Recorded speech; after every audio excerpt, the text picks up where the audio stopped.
Good evening and welcome to the July 3rd, 2025 meeting of the Town of Southampton Zoning Board of Appeals. This meeting is being held live and also via video conferencing in accordance with Town Board's enactment of Local Law 14 of 2022. Our next meeting and those following will also be held in person here at Town Hall and will continue to allow for remote participation. So please keep checking the town's website for updates and any new information. If you wish to view tonight's live meeting only and not participate, please do not join the Zoom meeting and instead go to the town's website for viewing access. With that, I'd like you to join me in the Pledge of Allegiance. I pledge allegiance to the flag of the United States of America and to the republic for which it stands, one nation, under God, indivisible, with liberty and justice for all. For those of you with us here tonight, in case of an emergency evacuation, please exit through the rear doors of the room to one of the staircases across the hall and continue downstairs and out of the building. Do not attempt to use the elevators during an emergency evacuation. In case of a medical emergency, the automated external defibrillator and first aid kit are both located in the hallway on this floor opposite the elevator. Restrooms are located across the hall from this room. We'll begin this meeting with public hearings. We have applicants and members of the public here with us live and also standing by via Zoom webinar, which is being moderated by CTV. CTV will mute the speakers on Zoom until it's their time to give testimony before the board. Please be patient. If you find you're having difficulties accessing the hearing, visit the town clerk's meeting portal and click on the instructions link. Also, for those of you in this boardroom, please silence your cell phones and refrain from speaking to one another as it interferes with the recording of our proceedings. Tonight, Board Member Helen Burgess is participating via Zoom, and Board Members John Leonard and Julie Kane are absent. A reminder that applicants, agents, members of the public speaking other than attorneys will be sworn in, will state their address for the record, and will offer their testimony as it relates to the application before the board. In order to consider properly every application before us tonight, individuals commenting on a particular application have a time limit of 3 minutes. Also, before handing in any submissions to the board, please make sure that the documents identify the ZBA application name and tax map number. Application name should also be written on your certified receipts. Unless otherwise stated, at the end of an individual application hearing, all applications will remain open for written comments for all purposes until a set date. Those written comments can be addressed to the members of the board and sent via email, mail, and or dropped off at Town Hall to the board secretary, Candace Cowell, in the building department. At this time, I'd like a motion to approve the minutes of our June 5th, 2025 meeting. So moved. Second. Mr. McDonald. Aye. Mr. Preben. Aye. Mr. Mastonia. Aye. Ms. Burgess. Aye. All right, chair votes aye. Sorry, Bob, I didn't get your name. Billy, All right, Bob, do you want to take us through the Yes, agenda? take it. tonight? Case number 4 on tonight's calendar, Bart Carafella, which is 7 Dock Road, Remsenburg, New York, 900-366-1-10, is going to be re-advertised and adjourned till 7/17. Second. No votes? No votes, Okay. no votes. Case number 5 on tonight's agenda, Joseph Taylor, 103 West Tiana Road, Hampton Bays, New York, section 900-257-2-5 is going to be re-advertised for August 8th. Oh, sorry, August 7th, August 7th. Case number 7 on tonight's calendar, 19 Bay Drive, Hampton Bays, New York, section 900-269-1-46 is going to be re-advertised for July 17th. Okay. Case number 8 on tonight's calendar, Wilderness Trail JV LLC. Which is, it's a landlocked, okay, there's no address. And All right, just give this. Suffolk County Tax Map 900-79-1-33 is going to be re-advertised, adjourned to August 7th. Is there a second? Second. Mr. Mastonia. Aye. Mr. McDonald. Aye. Mr. Redhead. Aye. Ms. Burgess. Chair votes aye. Case number 10 on tonight's agenda, 599 Dude Road, West Hampton, New York, section 900-392-2-3 is going to be adjourned till July 17th. Second. Mr. Mastonia. Aye. Mr. McDonald. Aye. Mr. Redhead. Aye. Ms. Burgess. Aye. Chair votes aye. Now into the decision calendar, I make a motion to reopen the application of Mark Smith and Heather Cole to accept written submissions. Second. Mr. Macedonia? Aye. Mr. McDonald? Aye. Mr. Redhand? Aye. Ms. Burgess? Aye. Chair votes aye. I now make a motion to close with a decision to be rendered later on this evening. Second. Mr. Macedonia? Aye. Mr. McDonald? Aye. Mr. Redhand? Aye. Ms. Burgess? Aye. Chair votes aye. The decision of Gary Fitterman will be adjourned to July 17th. Second. Mr. Macedonia? Aye. Mr. McDonald? Mr. Redhand? Aye. Ms. Burgess? Aye. Chair votes aye. The decision of Eva Shea Family Trust will be adjourned to July 17th. Second. Mr. Macedonia? Aye. Mr. McDonald? Aye. Mr. Redhand? Aye. Ms. Burgess? Aye. Chair votes aye. I now make a motion to reopen the application of Elizabeth Girardi Schoen to accept written submissions. Second. Mr. Macedonia? Aye. Mr. McDonald? Aye. Mr. Redhand? Aye. Ms. Burgess? Aye. Chair votes aye. Now we have a brief discussion on this. Right. So as you guys know, you saw from the written submissions, the building department had checked the revised plans because the request of the board and the neighbors, the applicants had moved the house backwards or back away from the front yard. And so I asked the building department to just confirm the setbacks that were on the survey. And it was noted by Marge's memo dated June 25th that they also needed relief for 2 patios and a parking area. I believe those were on the house before. They should have been advertised for relief anyways, but now the setback is slightly greater or the relief is slightly greater because they moved the house. We notified the architect. He gave us the written sub dated June 30th in his response. So the question to the board is, do you want to include this in any other relief necessary, or do you want to reopen to ask them to come back? I know, Kevin, you wanted to say something. Go ahead, because I also. You want to go first? Yeah, okay. I think that we need to reopen this, to be honest, to have him come back. It's a significant, addition, and the lead on this is John, and I know that there was some questions from the board in the past, so my preference would be to reopen it. I concur fully. I think it's a really good idea. Better to get it right than get it fast. Right. I agree. Okay. So do we want to make a decision? No, reopen the We're hearing. gonna- Reopening for comments and leaving it? Would we open the hearing, Susan? Or I think we would reopen it for a hearing, correct, Okay. Katie? It's up to the board. Yeah. And if you're talking about you want more I'm okay with testimony, then that. yeah, you need to pick another date. Okay, then we need to pick another date. We'll do that later, not now. Can we do it? Let's do We it can do it now. now. We can put it on, we have the one on August 7th, so let's we put it on August 7th. Is that enough? Does it need to be re-advertised or no? Nope, it doesn't need to be. Doesn't need to be re-advertised. advertised, I just have to send him a letter notifying him, let him know. Because you said July 17th is closed, right? This could be a pretty quick one. Can we put it on July 17th?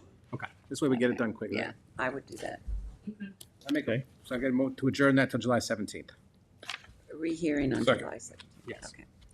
Mr. Macedonia? Aye. Mr. McDonald? Aye. Mr. Redmond? Ms. Burgess? Aye. Chair votes aye. Okay. All right, now we're on to, Now we're on to the decision of John and Meredith Noonan will be adjourned to July 17th. Second. Mr. Macedonia? Aye. Mr. McDonald? Aye. Mr. Redmond? Aye. Ms. Burgess? Aye. Chair votes aye. The decision of Dana R. Rubin and Robert J. Gottlieb will be adjourned to July 17th. Second. Mr. Macedonia? Aye. Mr. McDonald? Aye. Mr. Rubin? Aye. Mr. Rubin, I'm sorry. Ms. Burgess? Aye. Chair votes aye. I now make a motion to reopen the application of Island-Wide Services, Inc. to accept written submissions. Second. Mr. Macedonia? Aye. Mr. McDonald? Aye. Mr. Redhand? Aye. Ms. Burgess? Aye. Chair votes aye. I now make a motion to close with the decision to be rendered later on this evening. Second. Mr. Macedonia? Aye. Mr. McDonald? Aye. Mr. Redhand? Aye. Ms. Burgess? Aye. Chair votes aye. Helen, we're looking at your skylight. We're not seeing you on the video. So, Hold on. yeah, if you can make an adjustment, that would be helpful. Okay. Okay, now back to the beginning of the agenda. Case number 1 on tonight's calendar, 51 Lawrence LLC, 51 Lawrence Court, 900-103-1-8. Applicant requests relief from the Town Code Section 330-6, General Regulations that are references section 330-11, residence district, table of dimensions, regulations for a principal front yard setback from 60 feet to 54.9 for a proposed covered front porch on a non-conforming lot, and any other relief necessary. Board has jurisdiction. Okay, this is a minor variance, so there's no public hearing on this, unless anybody has a comment on the board. I did go to the property. It's well protected and well, vegetated in the front, so it's absolutely, I have no problems with this at all. So we'll put this on for decision later this evening, correct, Kate? Yep, we'll close it. We're gonna close the Close it. hearing, and we'll render a decision later tonight. You want a second? Second. Who made the motion, me? David. All right, Mr. Mastoni, Aye. Mr. McDonald, Hi. Mr. Redmond, Aye. Ms. Burgess? Aye. Okay, motion carries. Okay, now on to number 2, Stephen and Mary Jane Cedar, hope I pronounced that correctly, 81 Fanning Avenue, Hampton Bays, New York, section 900-228-3-31. Applicant requests relief from the following provisions of the Town Code for 1, for a proposed front covered porch, section 330-6, general regulations that references 330-11, residence district, table of dimensions, regulations for a principal front yard setback from 40 feet, 39.5, and for 2, for a proposed one-story addition, 330-115C, continuance for a principal rear yard setback from 34.5 feet to 20.4. In addition, applicant requests relief from 330-11 for a total lot coverage from 20% to 22% on a non-conforming lot, and any other relief necessary. Board has jurisdiction. You swear to tell the truth, the whole truth, and nothing but the truth? I do. Please state your name and address. Steve Caputo, 120 Mill Road, West Hampton Beach, New York. Steve, tell us about the application. Madam Chairperson, members of the board, thank you for hearing us tonight. This application has to do with a property that is significantly undersized for the zoning. It's zoned R20, but the actual property is only just slightly over 11,000 square feet. Presently on the house, they're taking up about 11% of that lot coverage. With the application as it stands, that would move us to 22% of the lot coverage. So we're asking for 2% forgiveness. On the front yard setback, it's less than a foot. The forgiveness on the west side is less than a foot. The forgiveness in the rear, though, is somewhat more extensive. We're asking for 14 feet. This had been reviewed by Art Gerhauser in the building department, and we qualified for the 4/10, which gives us a little bit more forgiveness in the back, but we still need the 14 feet. When all is said and done with this house, which right now is very small and will still be modest when they're done, this will be just over 2,400 square foot house on a, as I said, significantly smaller piece of property, not out of the other properties that are around. We're not sticking out as anything unique. Properties to the left, looking at our property to the left, they're much closer to the road than we are now, and properties to the right are closer in the back. As I said, it's a modest home now. It's a modest improvement on it. The issue that they've run into is zoned for 20,000 square feet. They only have actually 11,082 square feet. So they're kind of jammed anywhere they go. The additions to the house, what they want to put into the house, again, modest. It's just to increase the living area so that they can now spend full time at the house and be able to have a place to entertain and have 3 bedrooms. It's not, as I said, we're not building a mega mansions here. We're just constrained by a very small piece of property. Helen, this is yours. Do you want to say anything? I had the opportunity to visit the property, and I most certainly have no problems with this case at all. There's no pyramid involved in this, is there? There's not. No, Okay.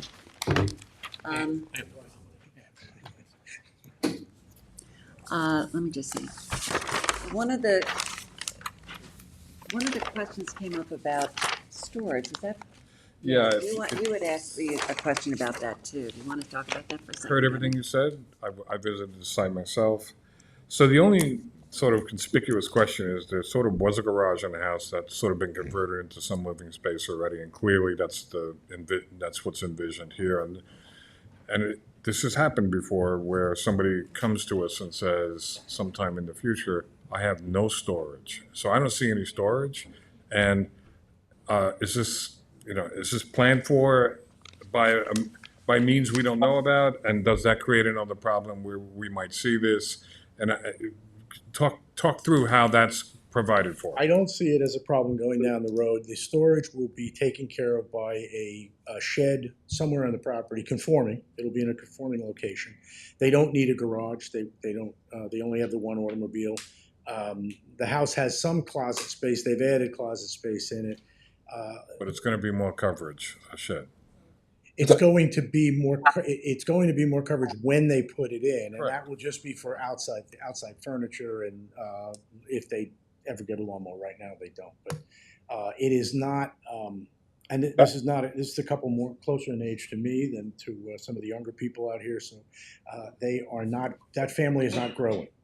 They are where they're going to be on that in the growth in the house. You understand the question. Absolutely. Right, okay. Absolutely. So, but Kevin's point is that you would have to probably come back for an increase in the variance of coverage. If they wanted to To go do a shed. for a shed that's non-conforming, but if we have a shed that stays under 120 square feet, which I wouldn't need a permit for, I think I'm okay. Okay, Because okay, I mean, we could even make it, if we had to, we could make it a non-permanent structure. They could go out and get one of the plastic Rubbermaid sheds that can, are now as big as 6 by 8, 8 by 8. Mm. They're not permanent, so that we wouldn't have to come back here. Mhm. And obviously, I'm going to advise them. I know how this board addresses this. You come once, don't come again, right. and they know that. They Okay. do understand that. But I Right. think And the other point is, and we always remind people that this runs with the land, it doesn't run with the owners. So while the owners are a little older and you don't think about expansion and stuff, it does run with the land. So just as a reminder for everybody that that's the Thank you. case. it's a common complaint I hear all the time. Yes, We it didn't does. build it. We didn't build it and now we own it and yes, Now we want to okay. change it. Are there any other questions from the board? Is there anyone in the audience who wishes to be heard on 81 Fanning Avenue? Is there anyone on Zoom who wishes to be heard on 81 Fanning Avenue? No one on Zoom. Okay, Helen, do you want to take this? Okay, we're going to close the public hearing. We'll leave it open for written submissions till July 18th with a decision on August 7th. Second. Ms. Burgess? I Mr. McDonald? Aye. Mr. Redpan? Aye. Mr. Macedonia? Aye. Chair votes aye. Thank you very much, sir. Thank you very much. Enjoy the holiday weekend. everybody. Thank you, you too. Number 3 on tonight's calendar, South Dune Builders, 4 Cricket Path, Remsenburg, New York, Section 900-380-1-27. Applicant requests relief from the following provisions of Town Code for proposed first and second story additions. 1, for proposed second story addition, Section 330-84D, pier mill law for a sky plane encroachment to the south of 550 cubic feet. And 2, for the proposed one-story addition, 330-115C, continuance for a principal rear yard setback from the existing 56 to 55.43 for a proposed one-story addition, and from the existing 56 to 53.97 for a proposed roof over patio and any other relief necessary. The board has jurisdiction. Are either of you attorneys? No. Okay, let me swear you in. You swear to tell the truth, the whole truth, and nothing but the truth?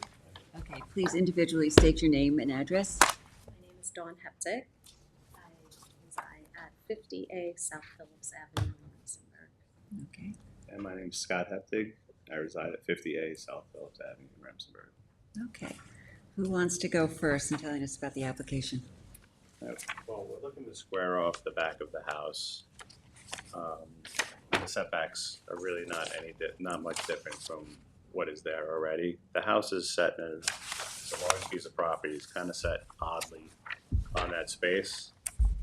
And we're looking to put 3 bedrooms on the second floor. Currently has 2 bedrooms on the second floor. So this house was supposedly up the block. It was for Remsen, and then they moved it back in the early 1900s. Oh, they moved the house Yeah. physically, yeah. So when they moved it, it's very close to the private street. So right now, it's only like 8 feet from it, but it's a private street. It's not a main street. So the current house is there. The thing is that it's very old inside and needs work. So we bought the house and we would like to fix it to move there and to have our kids there. So with that said, when you see the house, the back already goes out that 55. So we want to add a kitchen to the side of it. And upstairs, they have 2 bedrooms that are in a bath that's falling apart. So we would like to fix it and put 3 bedrooms up there. So Cricket is a private road. Yes, it is. Yeah, okay. It looks like it's, It's on a 50-foot right of way. okay.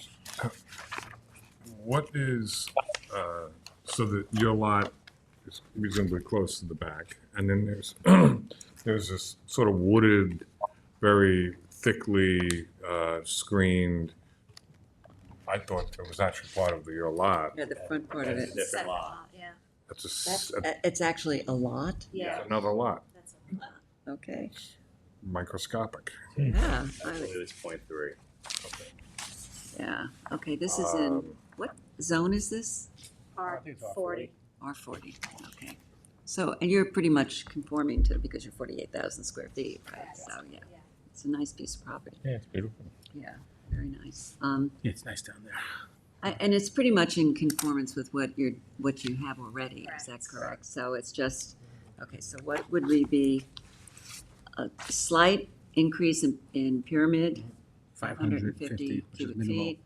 Right. Bob, do you want to? Yeah, yeah, 550 minimal, and you have what? Less than a foot on one and about 2.5. In the rear, yes. Yeah, to me, it's minimal. I have no problem with it. It's, good luck with the project. Thank you. I think it's fitting. All right, is there any other comments from the board? Helen, any comments? No, definitely not. I have no problem with this one. Okay. Is there anyone in the audience who wishes to be heard on 11 Cricket Road?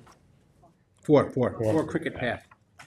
I took my glasses off, you know, sorry about that. 4 Cricket Path Road. Path. Anybody on Zoom on 4 Cricket Path? No one on Zoom. Okay, Bob, Okay, so this we're gonna is close the yours. public meeting, open up for written submissions until July 18th with a decision on August 7th. Second, Mr. Mastroni. Aye. Mr. McDonald. aye. Mr. Redmond. Aye. Ms. Burgess. Aye. Chair votes aye. Thank you very much. See Good when that luck. stress is over, right? Enjoy your 4th. Okay, thank you. We have number 6 on tonight's calendar. Robert W. Flagg and Eric S. Flagg, 38 Brookhaven Avenue, Flanders, New York, 900-144-1-97. Applicant requested determination as to whether or not the proposed attached garage with an accessory apartment above is a subordinate or incidental building pursuant to Town Code 330-5 because of the size and proportion to the main dwelling and its use. In addition, applicant requests relief from the following provisions of the Town Code for an accessory apartment above a detached garage on a non-conforming lot 330-11-2, special standards subsection G, to allow the total floor area of the accessory apartment to be 96% of the total floor area of the principal building where a maximum 35% is permitted, and 2, 330-11-.2, subsection F, for a principal front yard setback of 25.5, where 28 is required, 70% of the required 40 feet, and any other relief is necessary. Board has jurisdiction. The applicant, David Gilmartin Jr., Greenberg Traurig. With me, I have Melissa Flagg and Eric Flagg, who is one of the owners of the property and will be the occupants of the accessory apartment that we have proposed. I'm going to hand forward.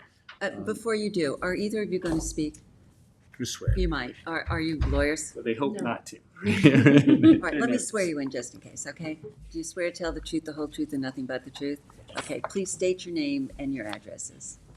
Melissa Flagg, 38 Brookhaven Avenue, Flanders, New York. Okay, thank you, Melissa. Flag, Eric? 38 Brookhaven Avenue.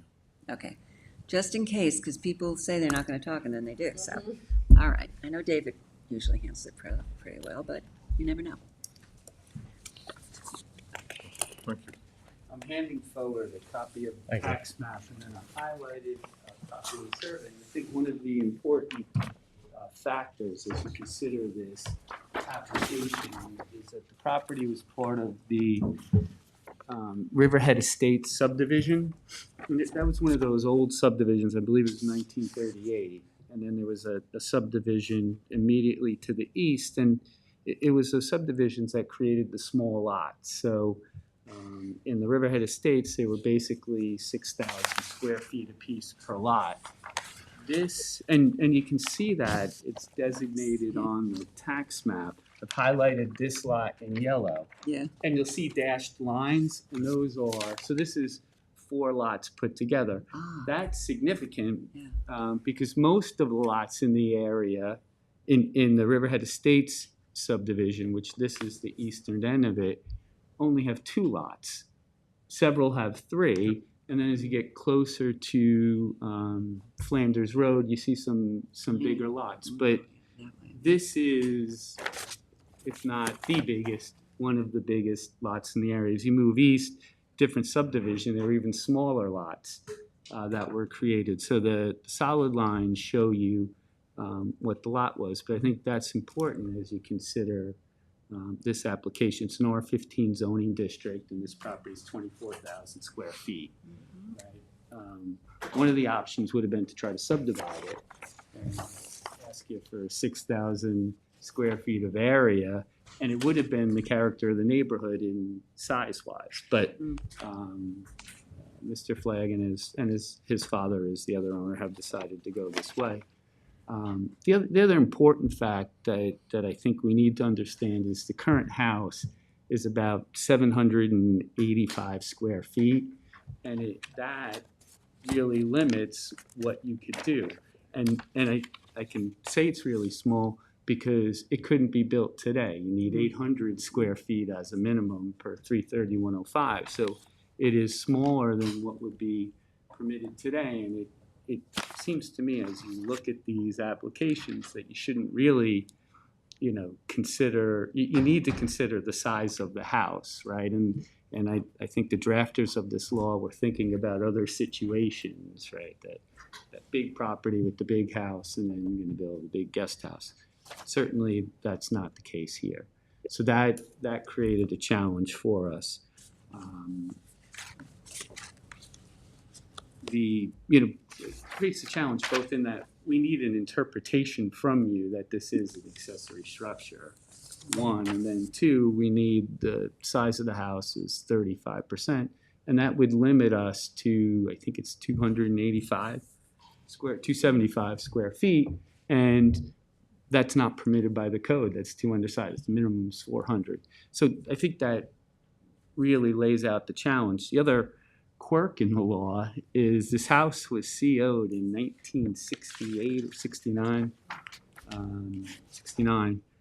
and it was CO'd with the setback for the house that we're looking from Polk Street.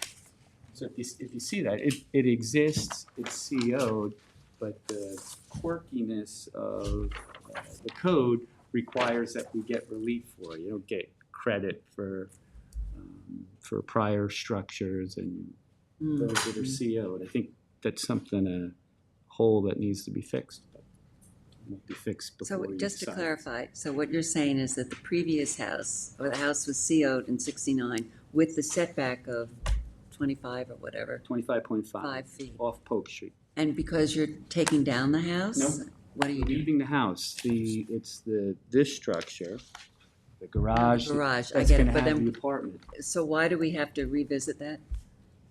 Well, because the building department said that that's the relief that I had to ask Okay. for, despite my objection that It's in it the town exists. code. It was already Town code says you can't have accessory apartments if you have all of these non-conforming setbacks Okay. on the property. So Okay. My It's in the code. response, It's in the code. I understand it's in the code, and we had that discussion, but I think when you're given a CO, it becomes conforming. But be that as it may, that relief is not for the structure that we're looking for, and that relief, that structure has existed since 1969. The benefit clearly is that a young local family who both work locally will be able to have their own home. Walk through a little. So the present garage that's there is going to stay. The sheds are going to stay as well? The couple of sheds on the property? I don't, I'm just trying to understand the whole like the picture. layout. yeah, the garage will service the house, Mhm. and then the garage and apartment will service Right, Eric and Melissa. okay. The garage was built in the center of the two properties. Yeah, that's. It's in the center of the two properties where there's 4 paired. Right, okay. So you come in here, and that's Yeah. where you can access the garage, which is sort of over the center line of the two different. Heard everything you And- said. I understood everything you said, and the only difficulty I'm having is, I did go around the neighborhood. There are many houses modestly sized as you described at the beginning, right? So this is probably going to be the largest structure in the neighborhood. And I get it, the lot is bigger and it probably can carry it. I'm just having difficulty intellectually characterizing the biggest house in the neighborhood and the biggest house on a lot being the subordinated use. Help me through that. So the living space, if the house is 785 square feet, the living space is less than that, right? Which is modest, and then it's, Well, connected can you to just two go through cars. those figures, because I was having trouble tracking that. So the existing house is 787 square feet, Which wouldn't even be able to be, which couldn't be Built built today. today, right? Another way of skinning this cat is to increase the size of the main dwelling such that it could support it, but, that's not Yeah. the plan here. And then I remember the percentage, so the accessory apartment is 96% of the size of the house, right? So that's somewhere in 750, 760 still small. range. Yeah, it's still fairly modest, and it's a young couple that may want to increase their family size, and it seems like an appropriate ask here. And then it's a 2-car garage underneath it. So you're putting, while it may appear to be a big structure, you're putting 2 structures together. The septic system servicing the garage Separate. is the same one it's going to be separate? I believe it's going to be separate. It's a new technology, the whole. has to be. Complete separate. Just clarifying, Yes, yeah. okay. Susan, Go ahead. I want to make a comment. I have a problem with this 96%. And of course, I have a problem with the use of the word modest. So I would like to think that maybe David could sharpen his pencil, and perhaps it cannot be 35%, but why can't it be 50% or 60%? But I could never say yes to 96%. I just want to say my piece.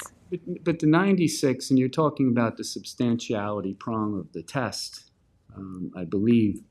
And when you have to consider the totality of the circumstances. So considering 96 in the abstract seems like a large amount. But, if this house were one of the bigger structures, Right. then in turn, the garage and apartment. If could the be- house was 3,000 square feet, it would conform. It would conform. Right. And I believe that we could put a 3,000 square foot house in this area.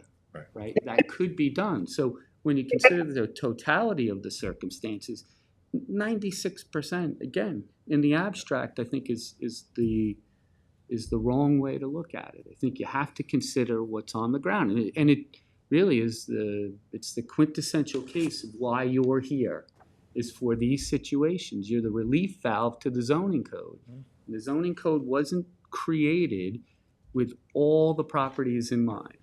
Right? And the reason why your zoning code is constitutional is because you exist, right? And you exist for exactly these situations. So I think the 96% isn't really an accurate figure to consider in this particular case. I don't think so, David. I understand. I mean, they put that number at 35%. And I could see that we could move a little bit up, even a little bit more up. but to do it practically the size of the house, maybe it isn't appropriate for them. Maybe they need to find something else. It's not our job to make their living accommodation suitable for them and just to say to the code, throw out the code. That code has a lot of significance to me. That's all I have to say. Right, but you have to consider the entirety of the code, right? It's an integrated zoning code. And that integrated zoning code demonstrates to you that not only is this house modest, which is probably an overstatement, it is non-conforming in size because it's too small, right? So that factor throws the 96% really out the window. I don't think so. When was the CO on the original house? It was in the 69. 1969?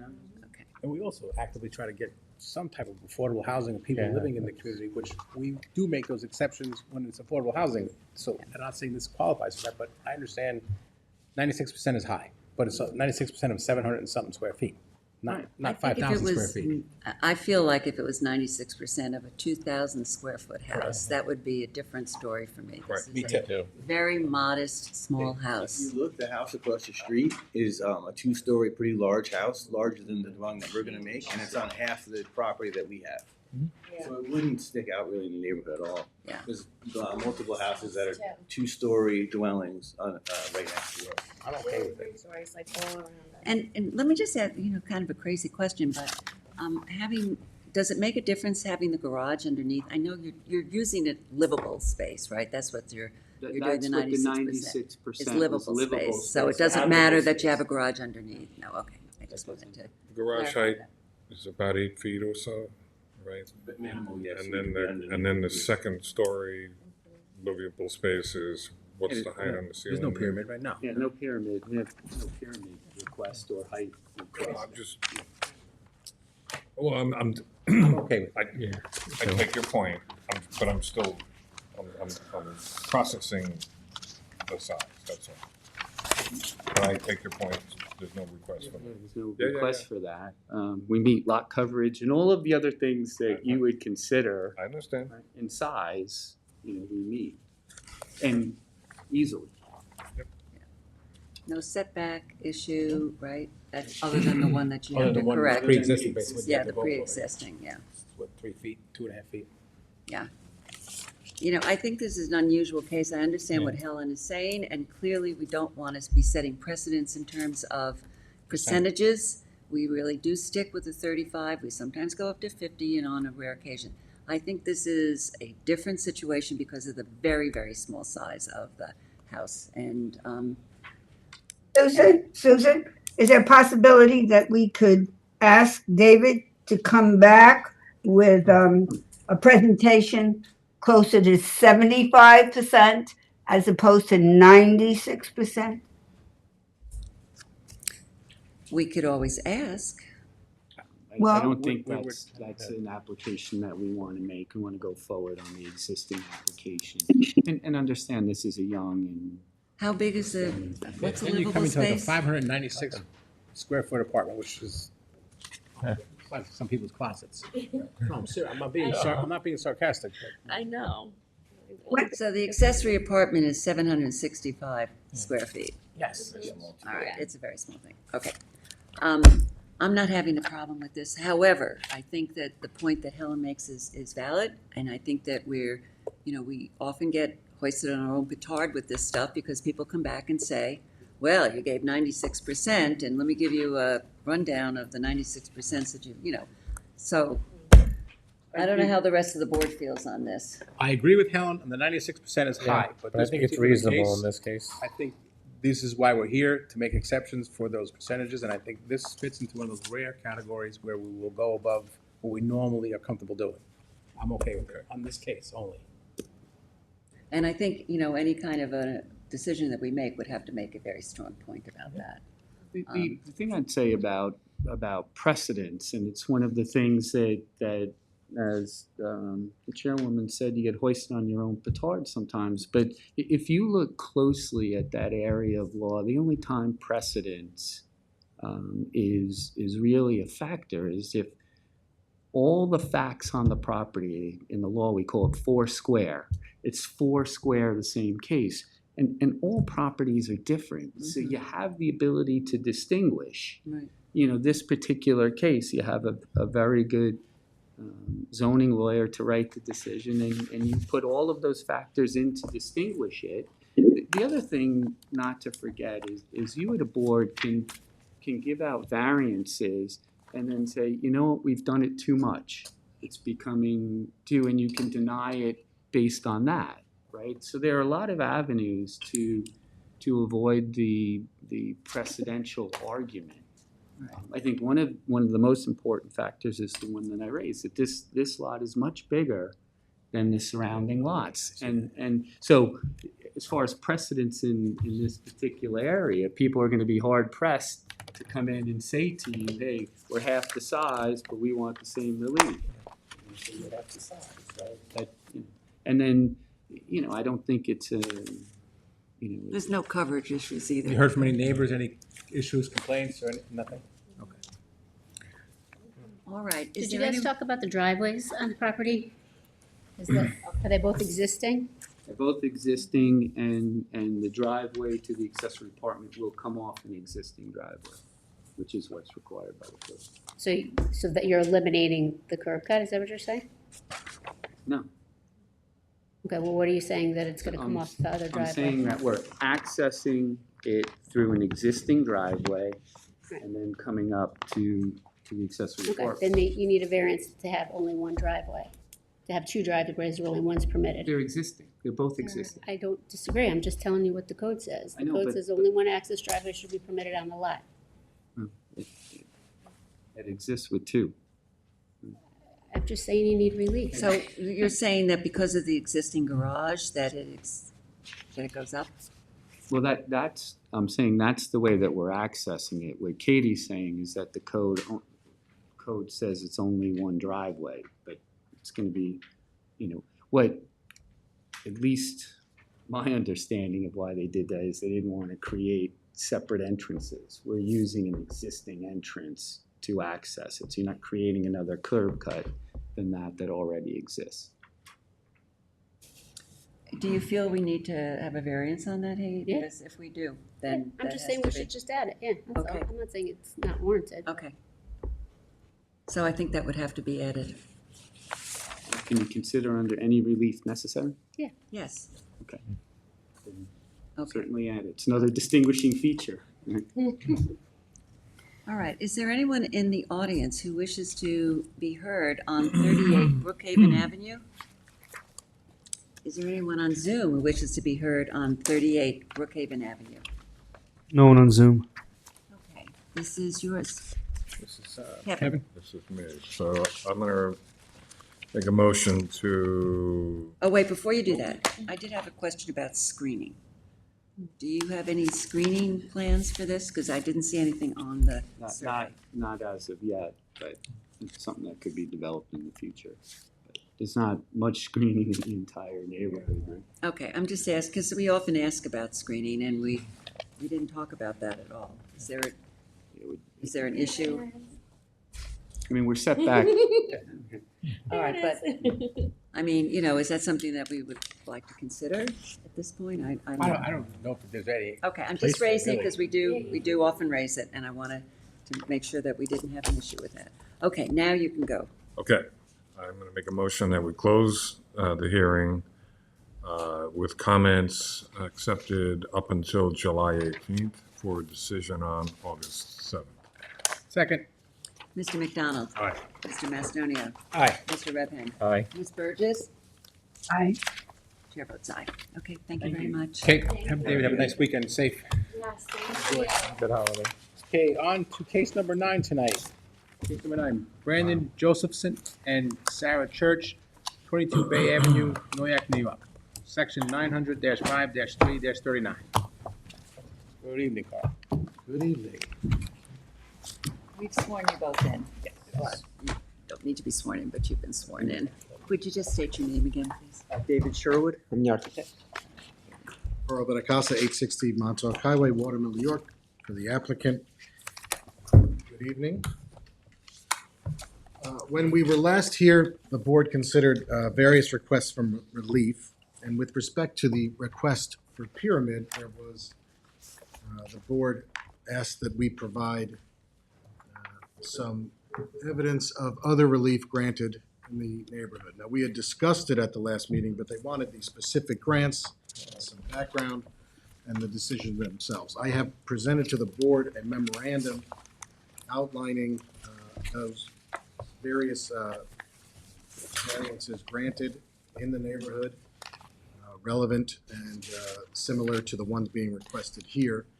And we did an analysis further of than what we previously presented, using an 800-foot radius as the standard for our analysis of, variances granted within that radius. And what we found was that there were 15 properties that were granted variances for pyramid relief. Those that relief ranged from 59 cubic feet at the low end to 8,532 cubic feet at the high end. Of those variances, 7 were for relief exceeding 2,000 cubic feet, and among those 7, the average was 4,554 cubic feet. As was noted in essentially all of the variances we presented, Pine Neck is a unique community in that it was developed far before zoning, and the lots are severely undersized. I'll remind the board that the current lot is about 7,289 square feet, and it's in an R40 zoning district, which requires a minimum lot size of 40,000 square feet.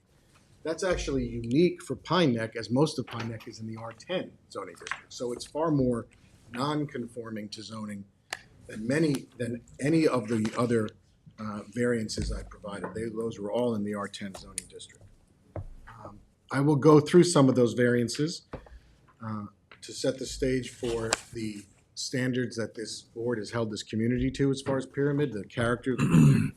And then David's going to talk about some changes we made to the plan in consideration of some of the concerns you expressed at the last hearing.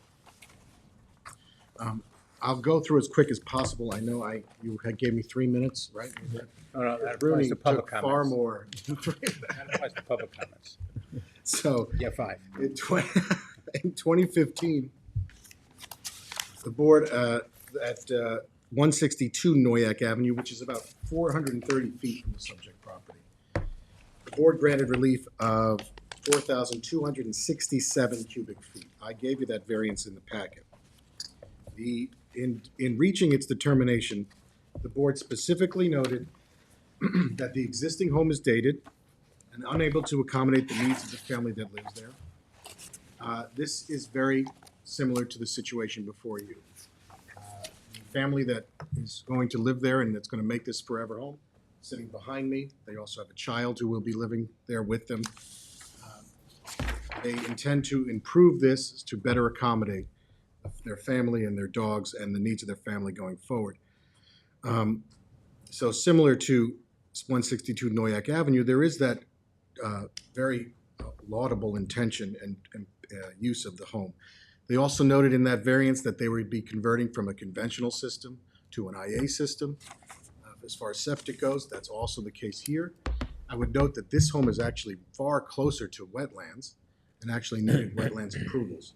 So that upgrade in septic has far greater impact on the environment than even the one at 162 Noyak. Another thing to note is that 162 Noyak, again, 4,267 cubic feet of relief granted, is 75 feet wide. That's 25 feet wider than 22 Bay. Now, at the last hearing, a member of this board took the opinion that the wider the lot, the more entitled to relief they were. I have to say for the record that is not following the law, and that is not the case. When you're talking about pyramid, you're talking about the restrictions of the code, especially from side yard pyramid, that are the restrictions on the lot, the burdens on the lot imposed by the lack of width of that lot. That severely restricts the development capacity. This lot was way overzoned for its size, which happens certainly in this community, and it is 50 feet wide. I'll remind you, that's 1/3 of the width required under zoning, which is 140 feet, 150 feet wide. So it's an incredibly narrow lot, and at 162 Noyak, the lot was 75 feet wide. So it's 50% wider than the lot currently before you. So that's certainly something to consider, that this lot is in many ways more burdened than the lot which that relief was granted. In 2016, this board granted relief at 30 Walnut Street, which is just down the block from this, of 8,532 cubic feet. In that decision, the board found, among other things, that the relief requested posed no undesirable change to the neighborhood and was not substantial. Again, hanging its hat on the nature of Pine Neck, how this area developed. I'm sure you're all familiar with Pine Neck. It was a bunch of beach cottages. The lots, many of them are postage stamps, and not well suited for zoning once it was zoned under the code. It developed far before zoning was enacted. So it's not surprising that so many lots have been granted variances. Does that say something? We'll let Carl finish his presentation, Helen. I just wanted to say something in reference to his presentation. Okay. To say is, Carl, when you use the word this board, you mean the board, not this board, because this board did not render those decisions. So Well, I prefer, Helen, you know how I feel about you, and I mean that in a very good way. But this board did render decisions similar to that. We'll get to them in a second. But Okay, but- yes, if you're more comfortable with me saying the zoning board, of course, the zoning board. the last two. I Yes. want specifically, you mentioned it, that statement for the last two, and it wasn't this board. Okay. Okay, I think you thank know that I meant the zoning board of appeals. I know what you meant. yes. Okay, thank you. It should be noted that, as I noted, it's in a more favorable zoning district. The original relief requested was actually 10,000 cubic feet. So this 8,532 cubic feet that was granted was a negotiated reduction. Well, it was given 7,000 something first, and then it Then came back. I noted that. I know, in the yes, report. I know, but, okay. In 2023, this board considered an application for pyramid relief at 188 Noyak Avenue, which sits less than 200 feet from the subject premises. This is the closest recipient of relief that we were able to find. The application was for the construction of a single-family home on a vacant lot, which naturally exists without the constraints of an existing structure and footprint, so a blank slate for development. It's also less constrained than the subject lot in that it sits, again, in the R10 zoning district, which has more favorable zoning, and the width of the lot is 12 feet wider than the lot before you. In the face of vocal opposition from the neighborhood, the board granted relief of 5,373.28 cubic feet, finding that the variance, again, was not substantial and will not have an adverse impact on the neighborhood or the physical and environmental conditions within the neighborhood. A copy of that decision has been provided to you. And in 2024, just over a year ago, this board reviewed the application of 21 Dogwood Street in Noyak. I don't know if you remember this, I don't believe John or Kevin were on the board, but the rest of the board members were. And in this unanimous decision, after a series of revisions suggested from the board, relief was granted in the amount of 3,871 cubic feet. Now, the suggestions posed by the board in that development were to reduce the second floor size to 986 square feet.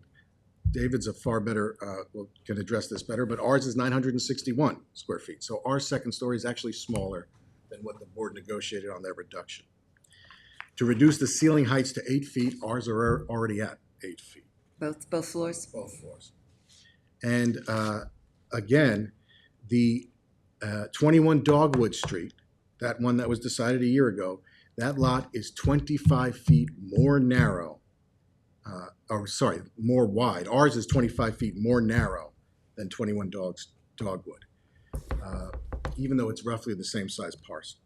So again, we are far more non-conforming as we are in the R10 zoning district, and We're far more burdened as we are, again, that lot is 50% greater in size than, width, I should say, than ours.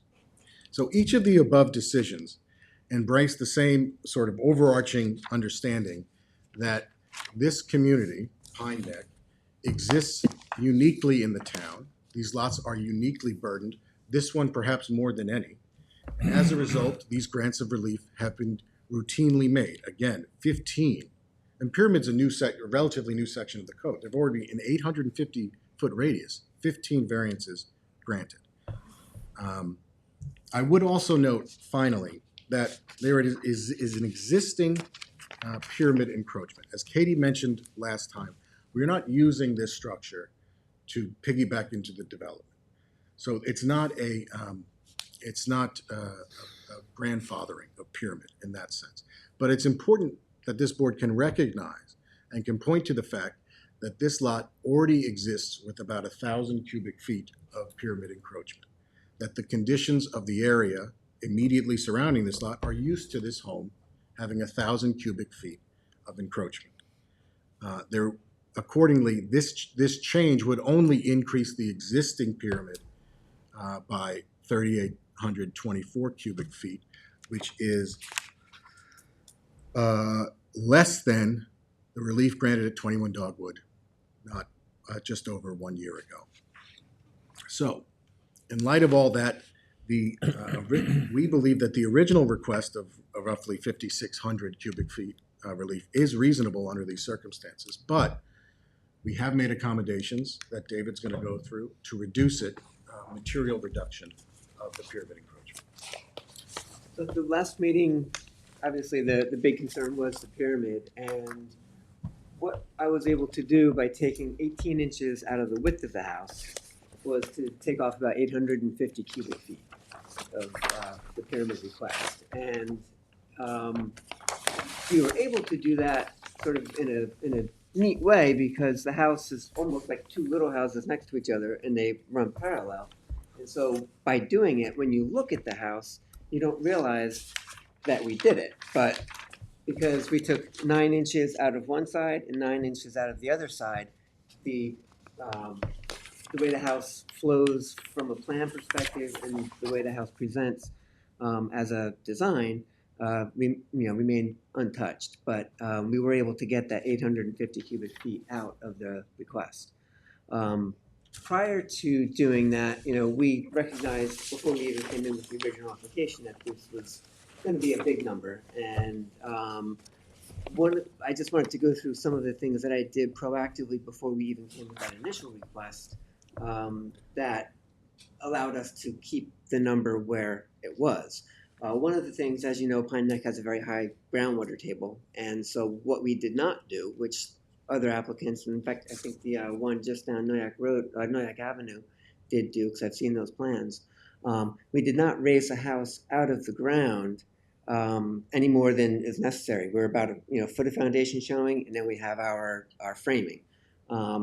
It only nets us about a 3.5, 4 foot deep crawl space. Somebody else may have lifted it up 2 or 3 feet, so you could get a little bit more room down there for equipment or ductwork. But we didn't do that. We kept it down close to the ground. As was mentioned before, the first floor plate height is 8 feet throughout. So, we're not doing a 9 or a 10 foot high ceiling on the first floor. On the second floor, I actually, it's not 8 feet everywhere. It's 5 feet through about 50% of the house. And it only goes up to 8 feet where we have dormers, where we have, egress windows or doors going out to the balcony. So it's a mix of 5 foot plate and 8 foot plate on the second floor. So again, many efforts were taken to keep everything down before we even came to. Another, small but not insignificant contributing factor is that we ran the house in, it's a long, narrow lot. So we built a long, narrow house. Instead of building it sideways, we tried to work as best we could with what we had. What's the width of the house? 18 inches less than it was. It is, I don't have my glasses on. Can you see that? 14 and 15 is 29, so it's close to 30 feet? Yeah, yeah, it used to be 16 and 16, so now we're 15 and change, so it's I like can't see 30. the inches, but it's Yeah. about 30 feet. Yeah. That just reminded me of another thing that we did from the existing house, which is very non-conforming to side yard setback. We pulled it in. Actually, I think we may have even been using our 4/10 on that, and those are our side yard setbacks, not the continuance of what was there. So, we really did what It's we could. more narrow than the existing. Yeah, much more narrow than the existing house. So that's what we did before we came. Now we're back the second time. I took the 18 inches out, which got 850 cubic feet of pyramid out of the request, and it also lowered the ridge by about 9 inches. And one of the other concerns that was mentioned at the last meeting was just, is it harmonious with the rest of the houses in the neighborhood?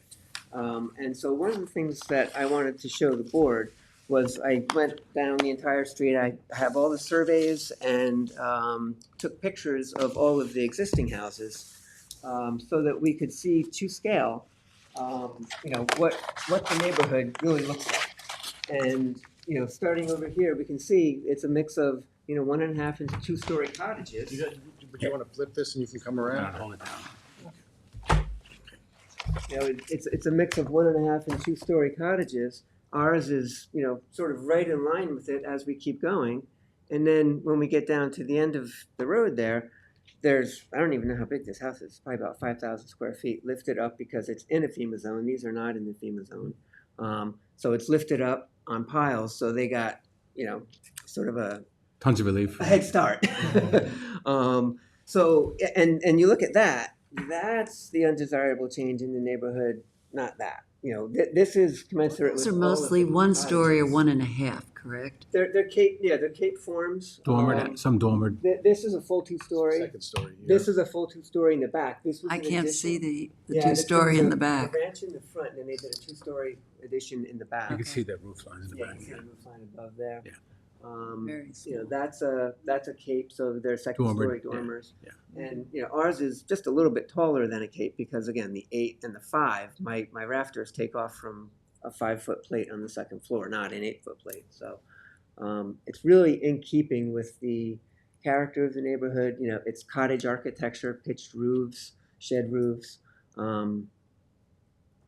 think this is the one that kind of jumps out at you when you look at the streetscape. Not our application. And did that get a variance? I don't believe it did. No, I don't think it did. Yeah, but character of the neighborhood was the concern, and that's what I'm addressing. Okay. So I have a couple of questions if I can. I don't know who's Go up ahead, next. Kevin. Okay, so I appreciate the work you did, appreciate the thinking you tried to employ here.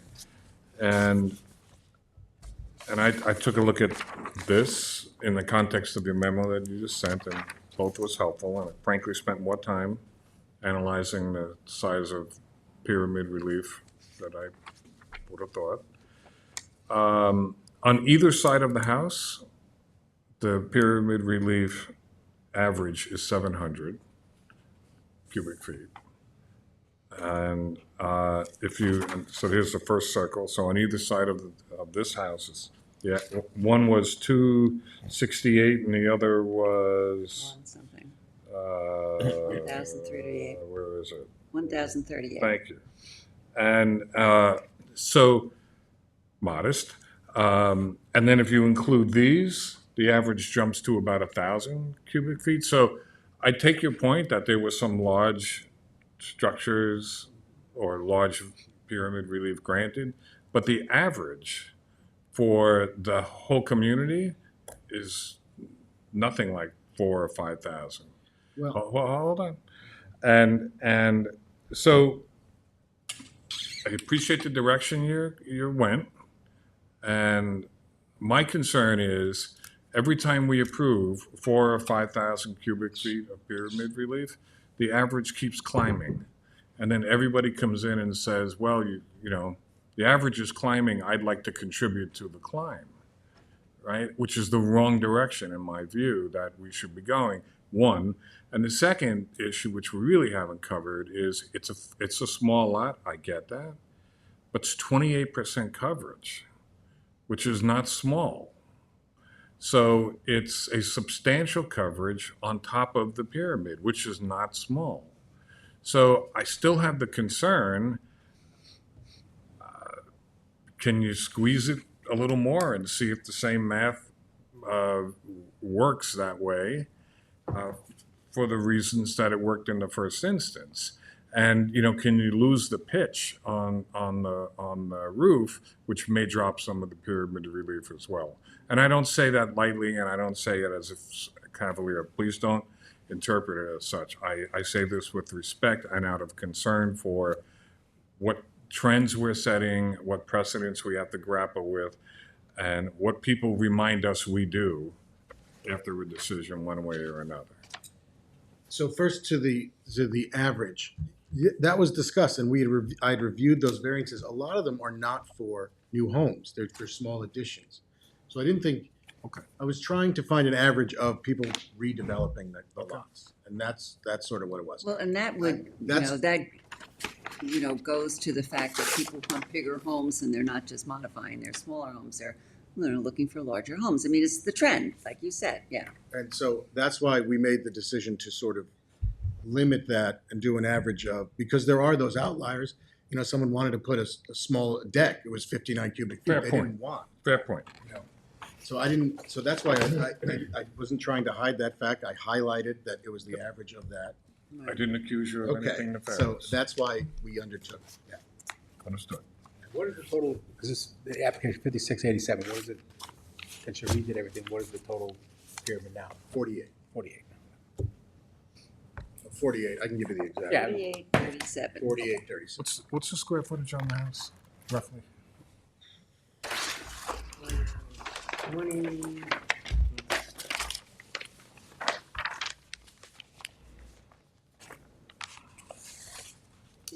1281 on the first floor and 961 on the second, so 2,200 square feet.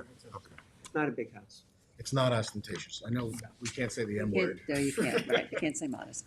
but it's not an ostentatious home. No, not a McMansion.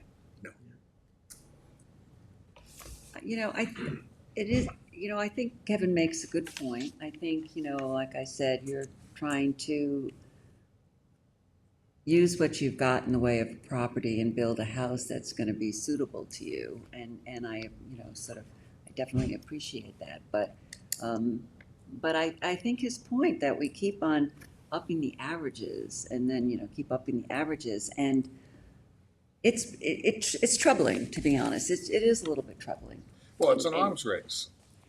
I look at It it is. case by case. I don't look at up in the averages. That I know the work that you put into doing this, changing it back. I know it's about 900 and something, but to get that 900 was a project on this lot and this. Yeah. No, and I think, Keeping somewhat of a normal design in the house. You could just do a flat roof on it, but it's not going to fit. That wouldn't fit in the neighborhood. I don't have an average in my mind. I take each project what it is. I know I'm okay with this, but I think you need 4. So that's.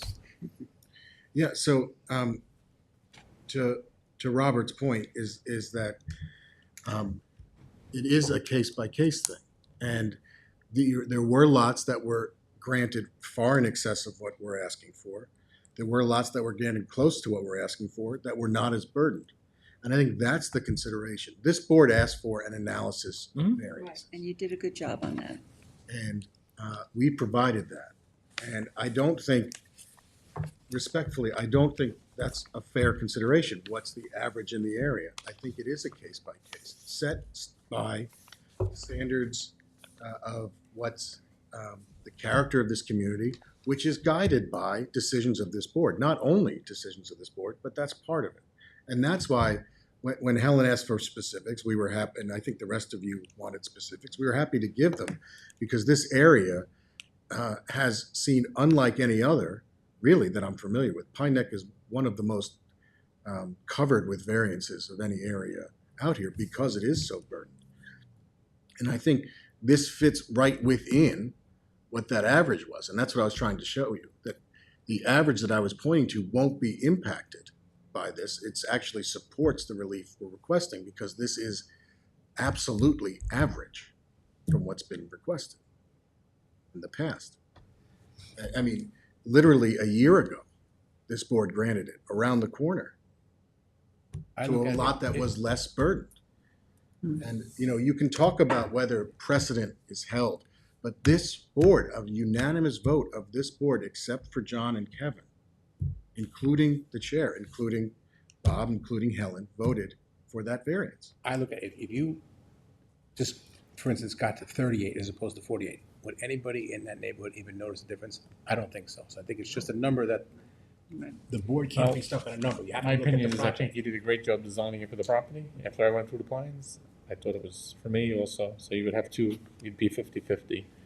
One of my concerns is the fact that we're missing two board members who had a lot to say about this application the last time. And we just got your analysis like 2 days ago. So it's not as if they've had an opportunity a week in advance to take a look at it and everything else. So I'm reluctant to move forward until we get some response from them. And, you know, some reaction from them. I mean, they can clearly watch the meeting and they can evaluate that, but you're not necessarily going to get their feedback. And so my question to you is, you know, how do you want to proceed? I mean, I think that there's still some concern on this board. There's some positive thinking on this board too, so. I would prefer if you come back and did the presentation tonight with John and Julie here, so they could hear it, as opposed to watching it and have questions for you. And I just think it's a little bit risky in the sense of you want to put it up for a decision and a we can vote get you on if the you. beginning of August. Beginning of August? And Susan, may I say something? Yes, Helen, go ahead. I just want to reiterate everything that Kevin said. So Okay. I always feel if somebody wants a large house, they need to buy a bigger lot. And it's not our job to have somebody buy a modest lot, the word modest, which I never use, and then put up whatever house they want. And I think that's part of our problem is that we have too often said, oh, it's a small lot, we got to give them a big house. And I think that it's about time that we stop saying that. And we think a little bit differently. And Helen, I that's, agree, but I don't believe a 2,100 square foot house is a large house, especially in our town. well, that's another conversation we can have, that because I have a different view on that than you do. Well, I think what Helen's point is that these properties were never designed to, they were designed for cottages. I mean, you know, and that's what, you know, people had out here. And so now we're trying. Those are not kind. No, I know, but you know what I'm saying. I mean. I understand. And I think, you know, what's happening is we're in a transition period and it's very difficult. It's difficult for people who still want to maintain small homes, and it's difficult for us because of the constraints that we have under the code. So we deal with that, and it's not easy, and we try to take it case by case. But these properties, and they're in gorgeous areas, and we know why people want to stay there because they're absolutely gorgeous. But they want what they want. They want a home that accommodates what they want, and they want to be in a gorgeous place. But the gorgeous place was not meant to carry homes of a certain size. So that's what the concern is. If I can add just one last point, I know you're going to digest this, right? And the owners are as well. And I would respectfully ask you to consider working on some further compression, if at all possible. And the more that's done, the higher comfort level I think other people can feel. So in terms of timing, how do you feel about having another hearing on this with the two board members present? It seems that that's what the board is most comfortable with, so of course we would agree. You know, it's up to you. I mean, you want to take a gamble? I mean, it's up to you. I think it's worth, you know, another hearing. So, but can you get us on, how quickly can you get? 8/7. August. Susan, can we put it over with the ability that Wait my a second, Helen, we're trying to sort out something here. All right, the next, You have, let me tell you, you have August 7th or you have August 21st. Seven. all right. So Helen, we're gonna, whose is this? Wait, This is Julie's, but I'll close it, I don't care. one question related. How soon are you gonna get those documents? Because I gotta make sure I give enough time to get into the board, so they can look at them. Well, you have the documents already. But if there's any If revisions, there's any revisions. If there's revisions, we can get you them, at least 2 weeks before the meeting, no problem, I think it's July 3rd, so.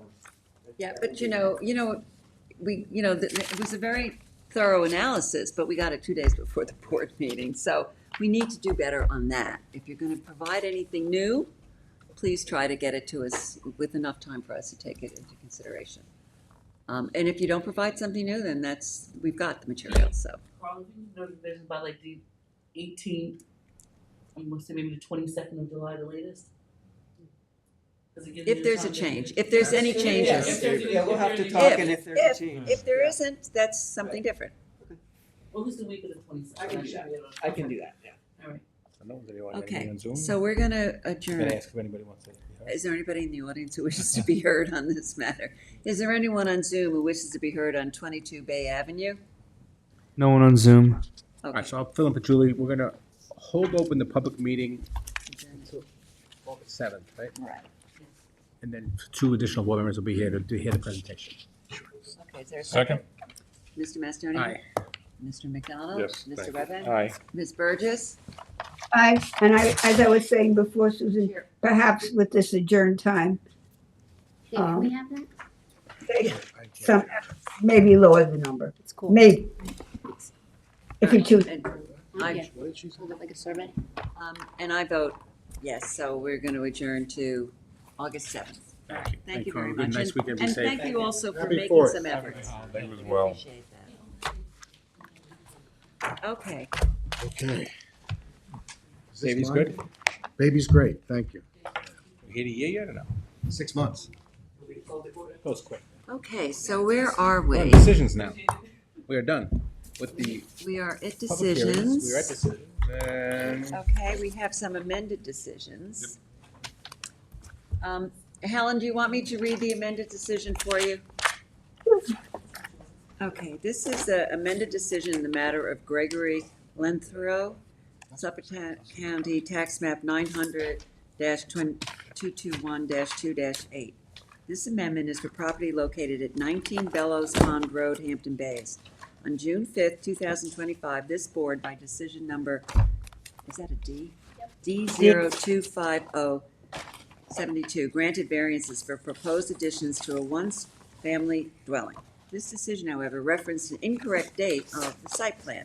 As such, ZBA decision number D025072 is amended to refer to the site plan dated April 7, 2025, prepared by Stephen Morse Keller, R.A. All provisions of this decision remain in full force and effect. Is there a second? Second? Mr. McDonald? Aye. Mr. Redmond? Aye. Mr. Mastroni? Aye. Ms. Burgess? Chair votes aye.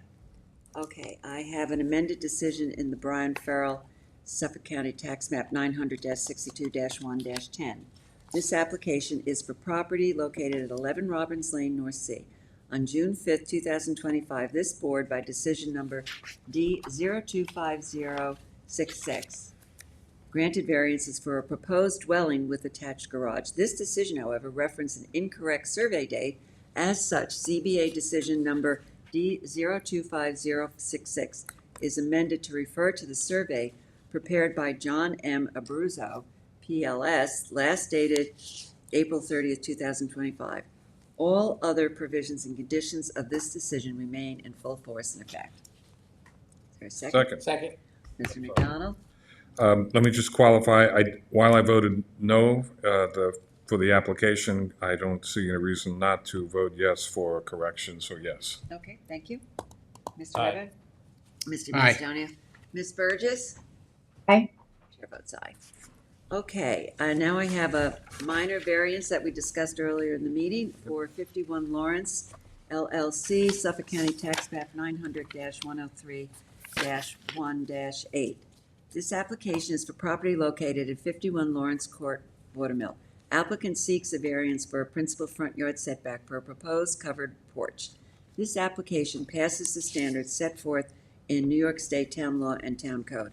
Therefore, this board grants relief from Town Code Section 330-6 General Regulations that references Section 330-11 Residence Districts Table of Dimensional Regulations for a principal front yard setback of 54.9 feet where 60 feet is required for a proposed covered porch on a non-conforming lot as shown on the survey prepared by Robert A. Smith of Squires, Holden, Weissenbacher, and Smith, last revised May 9, 2025, and the plans prepared by Christian and Dixon, R.A., dated July 8, 2024.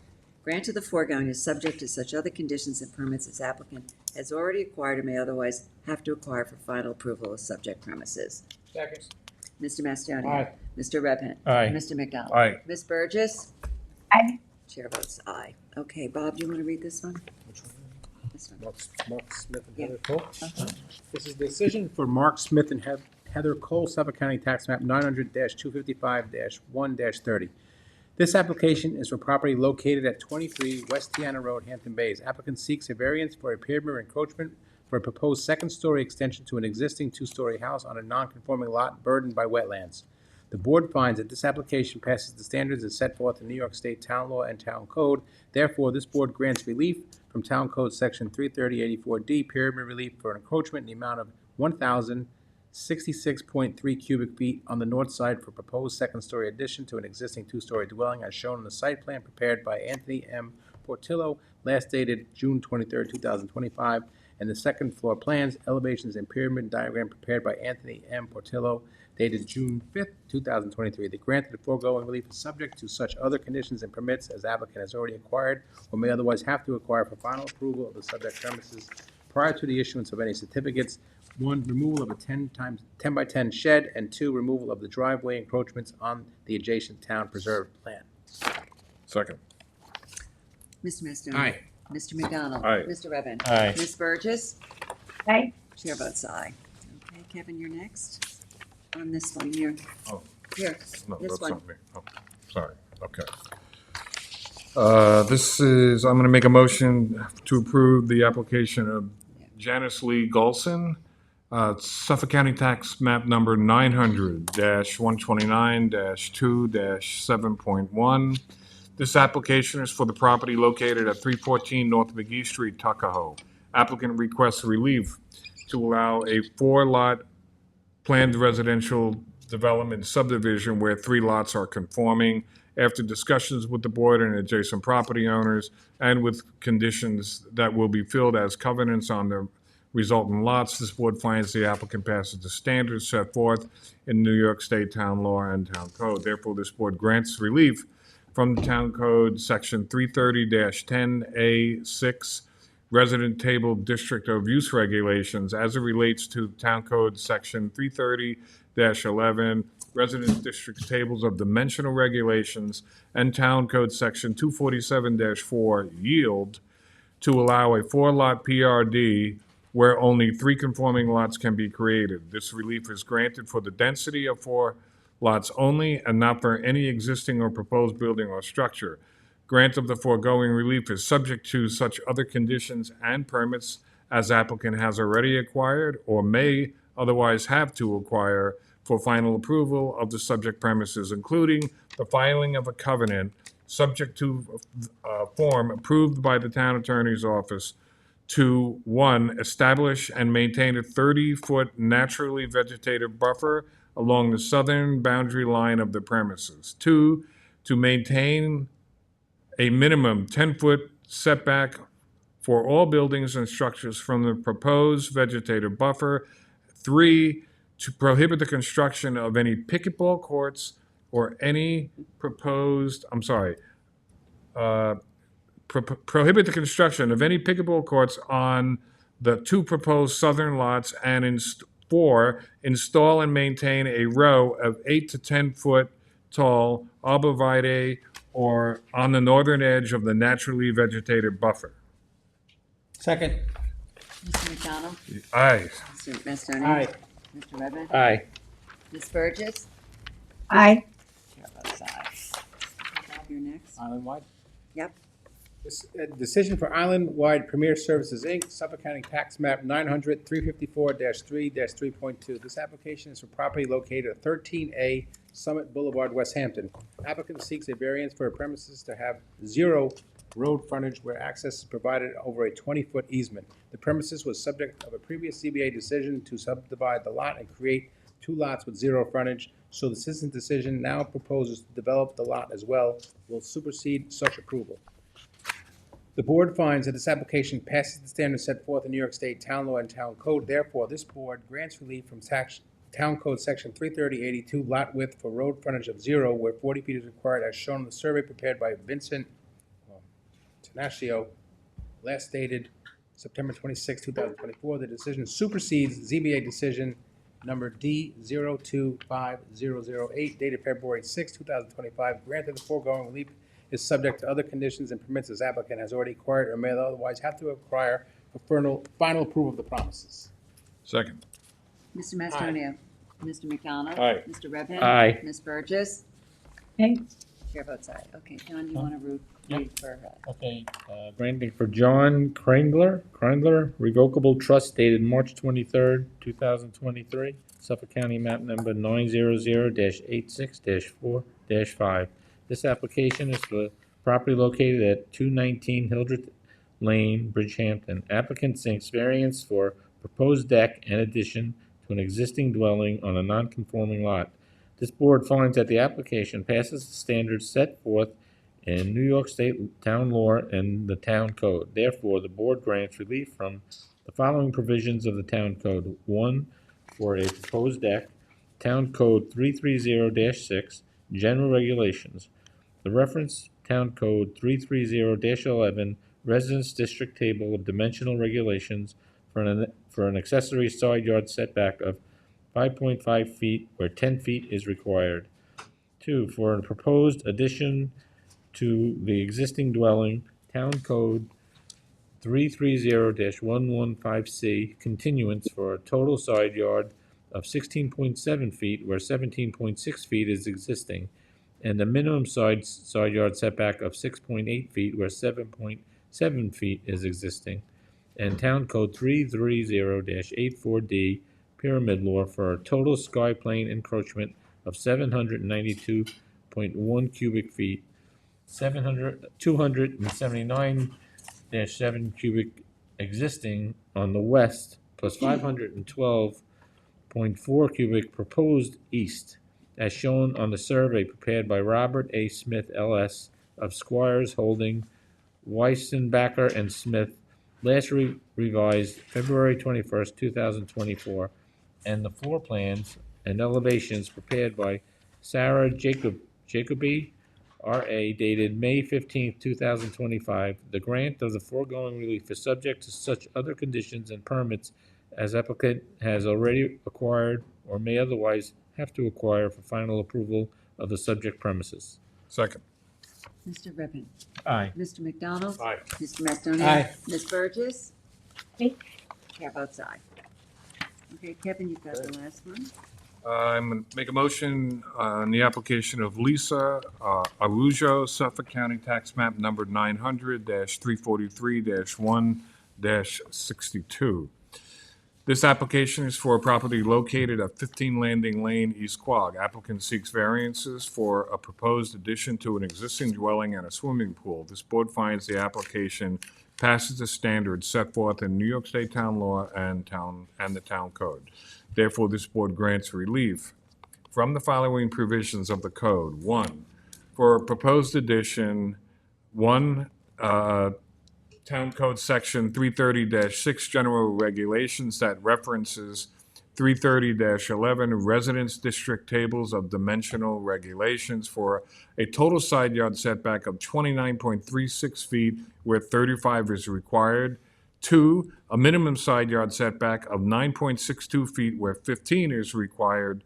And 3, Town Code Section 330-84D, pyramid height for a sky plane encroachment to the east in the amount of 20 cubic feet. And 2, for a proposed pool, 1, Town Code Section 330-11 for an accessory distance from the front lot line setback of 20 feet where 50 feet is required. 2, Town Code Section 330-76D, placement of accessory building structures and uses in all districts, and Town Code Section 330-83C, yards, to allow a proposed pool to be located within the required front yard for a principal building in Shinnecock Road, as shown on the site plan prepared by Alexander Joseph Kahn, registered architect, dated March 31, 2025, and floor plans dated April 7, 2025, and the elevations dated March 29, 2025, all prepared by Alexander Joseph Kahn, registered architect. Grant of the foregoing is subject to such conditions and permits as applicant has already acquired or may otherwise have to acquire for final approval of the subject premises, including that the applicant and all successors in interest will plant and maintain at least 5 to 6 foot skip laurels on the premises along the proposed additions, screening the existing fence as indicated on the site plan received by the Zoning Board of Appeals on June 20th, 2025. Second. Mr. McDonald? Aye. Mr. Mastonia? Aye. Mr. Redhand? Aye. Ms. Burgess? Aye. Chair votes aye. Can I have a motion to Motion adjourn? closed. Second?